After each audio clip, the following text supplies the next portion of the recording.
qui venait de nous quitter.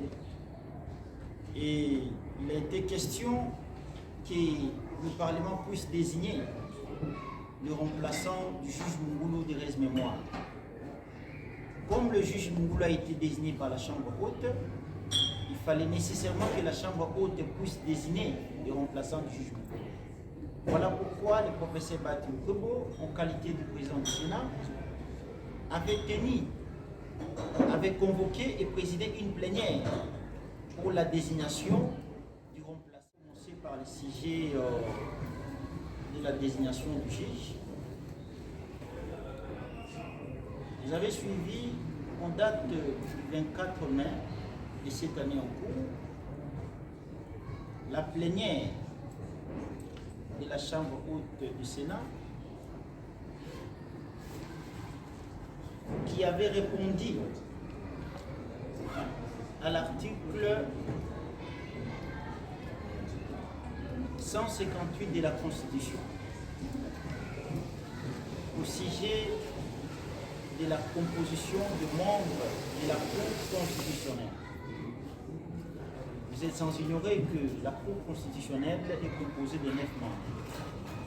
Il y a 3 qui sont désignés par le président de la République, il y a 3 qui sont désignés par le Conseil supérieur de la magistrature, et il y a 3 qui sont désignés par le Parlement réunis en congrès.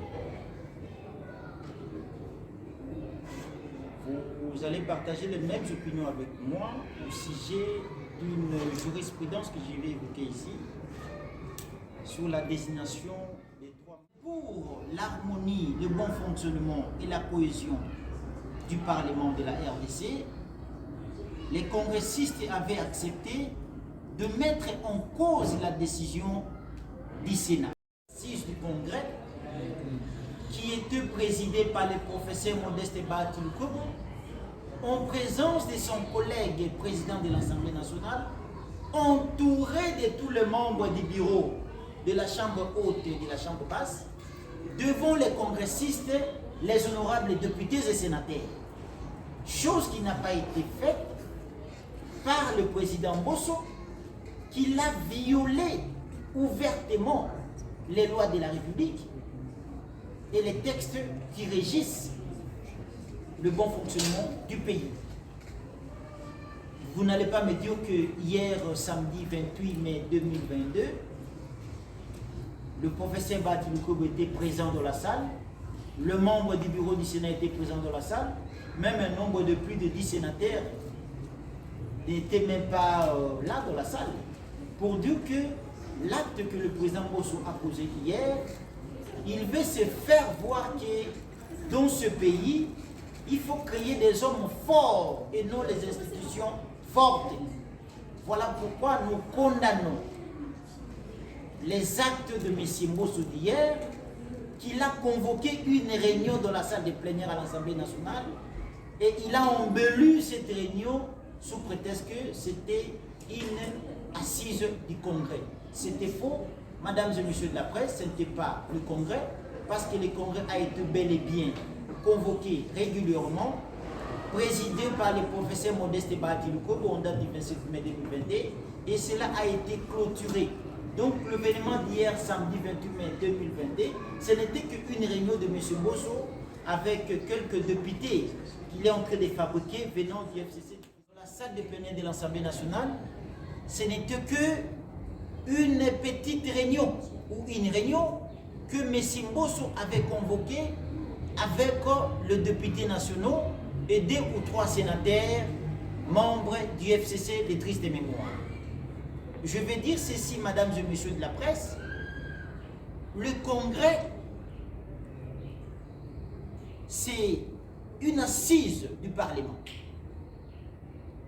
dont nous avons l'Assemblée nationale et le Sénat réunis, et le Congrès doit être présidé par le président de l'Assemblée nationale ou du Sénat en présence de tous les membres du bureau de la Chambre haute et de la Chambre basse. Vous aviez constaté, vous, mesdames et messieurs de la presse, les aventures d'hier. Il n'y avait pas la présence de membres du bureau du Sénat et le président du Sénat. En conclusion, ce n'était pas un congrès, ce n'était qu'une aventure de la Polichinelle.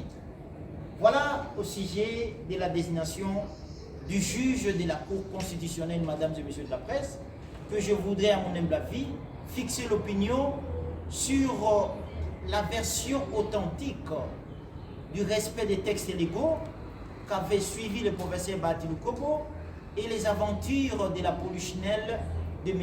Bosso qu'il avait créé en date du 28 mai 2022. La résolution de la plénière qui avait transmis les noms du sénateur Louis Mbonga, originaire du Grand Équateur, pour remplacer le juge Mungulu, décédé, qui était aussi originaire du Grand Équateur. Après avoir désigné le sénateur Louis Mbonga pour remplacer le juge Mungulu, il a été question que les deux chambres se réunissent pour signer une décision conjointe, c'est-à-dire l'Assemblée nationale et le Sénat, qui avait siégé, le bureau, pardon, avait siégé, et les deux présidents de l'Assemblée nationale et du Sénat, le professeur Batilou Kobo et le président Bosso, ont signé une décision conjointe pour la convocation du Congrès, afin d'entériner le sénateur Louis Mbonga qui était désigné à la Chambre haute par la plénière qui est souveraine. Vous verrez que la décision conjointe signée par les deux présidents de la Chambre a été bel et bien signée. Donc la convocation du Congrès était régulière. Ça c'est la signature du professeur Modeste Batilou Kobo. Et de l'autre côté, c'est la signature du président de la Chambre basse, honorable Bosso. Nous sommes arrivés à la procédure légale pour les assises du Congrès afin d'entériner les sénateurs Louis Mbonga. Mais il y a eu, nous avons plus de 300 bureaux de l'ensemble de la RDC. Je dis bien plus de 300 bureaux. Donc quand vous ferez les calculs, vous verrez avec moi que dans certains territoires, nous avons 2 ou 3 bureaux. Et cela nous permet au moins d'avoir de l'ancrage ou d'être connus et de préparer très bien les élections. En 2011, la FDC était aux élections. Il avait 24 députés nationaux. En 2018, la FDC est allée aux élections. Il a reçu plus de 80 députés nationaux. Mais comme on avait toujours des gens qui ne giraient que sur la disparition de la FDC, ils nous ont arraché nos sièges et nous sommes restés avec 42, aujourd'hui c'est 41 députés nationaux, avec 70 députés provinciaux, 13 sénateurs, quelques gouverneurs, vice-gouverneurs, et présidents des assemblées provinciaux et membres du bureau des assemblées provinciaux. Ici, je vais fixer l'opinion que l'AFDC, ce n'est pas n'importe quel parti.